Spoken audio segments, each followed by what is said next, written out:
How's it going? It's been a little over a week, I think, since my last video.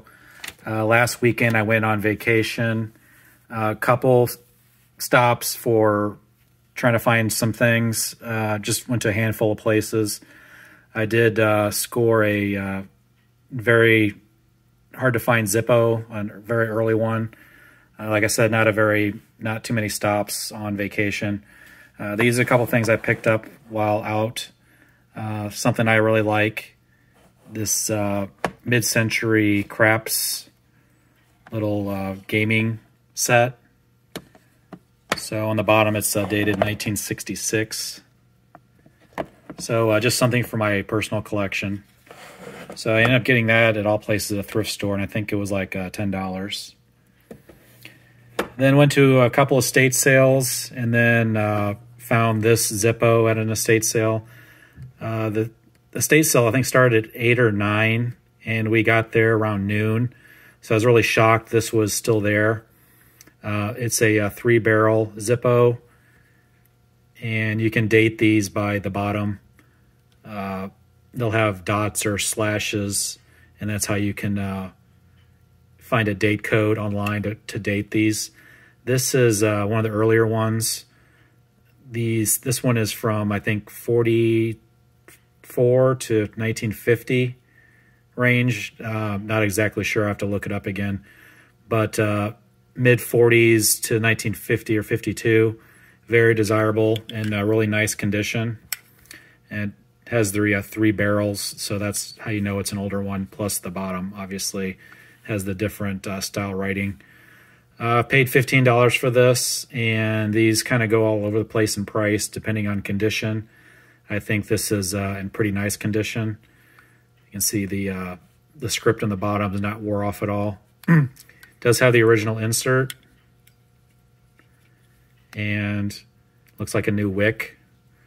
So, like I said, these go all over the place in price. I think between $125 and maybe up to $400 on something like this. Just depends on a couple guys fight over it. Got another Zippo. Bought this because of the fraternity. Couldn't find one exactly like it on eBay. So it's the Zippo Slim Model 1250. So I have that. And then went to an auction, Shipshewana. Bought 2 different lots. This lot of watches and then a Redline Hot Wheel. There's actually 3 different lots of watches. I got outbid on 2. I bid them up to almost $300 for the other 2 lots. Really none of the watches were working. They're all like parts, pieces. The one lot I got outbid on had a couple Hamiltons, and the other lot had a 1940s, I think World War II era military watch. It was not running. I think that watch would run, the value is probably worth $100 some for parts. But like I said, I got outbid on those, and I ended up winning this lot. Again, mostly parts pieces. But there's just so many that the value adds up pretty quick. So I have a Bulova self-wind not running. So a lot of these watches are probably 15 to 20 range for parts.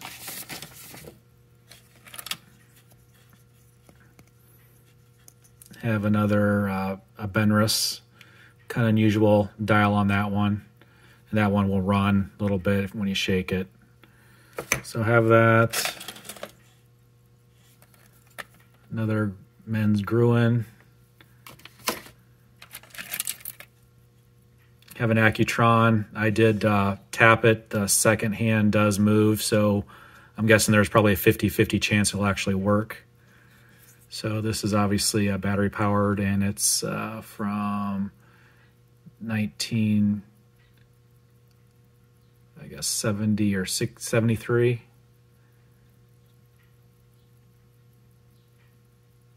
I believe 1973 on that one.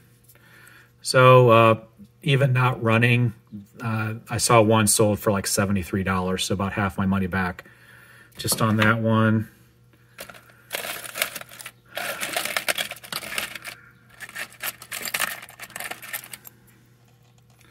Another Gruen parts watch.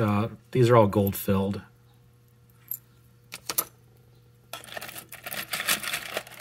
Let's see, some other Elgin Deluxe. Again, I don't think that one's running.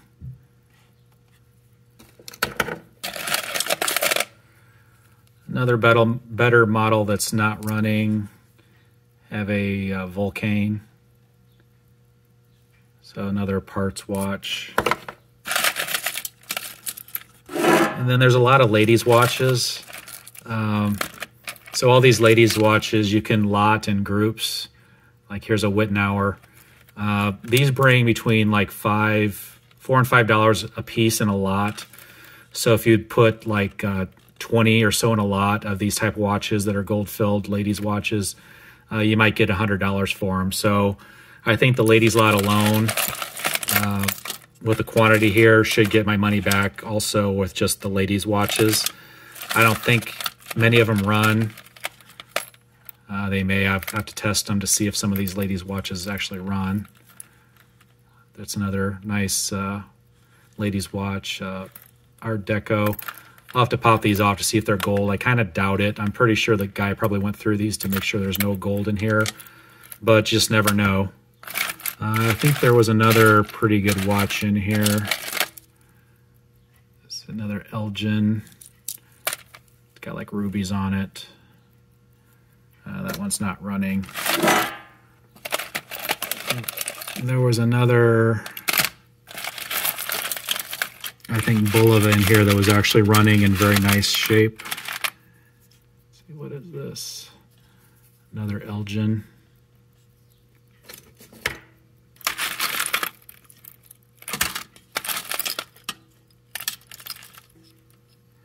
Another Bulova. I think this might be it. So I have another nice Bulova here. So it has an unusual bracelet on it. But this is in a pretty nice cosmetic condition, and you can see it is running.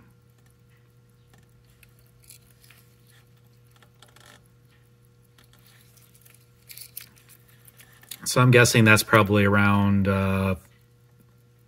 75 to 100 range maybe for this watch, since it's a nice cosmetic condition and running. I put something like this at auction, and who knows what it would sell for, but I'm guessing minimum $75 for that. So really nothing for my personal collection here, just something to resell. So, I also bought a Redline Hot Wheels. I paid up a little bit for this. I paid $35 for it. They seem to go for, I've seen them sell as high as over $100 for one of these, but also as low as like 50. So being 35, overpaid a tad, I think. Might make $20 to $30 on that, but there are none listed currently on eBay that I found. So when I list that, I will be the only seller for that particular Hot Wheel. And then on my way home from the auction, we stopped by a garage sale type thing and ended up picking this up. It's a Snoopy with the denim dial for $15. It is running, and comps on these are almost $100, $75 to $100 for this watch. So that was a nice find there. Again, want to thank you guys for watching. See you next time. Take care.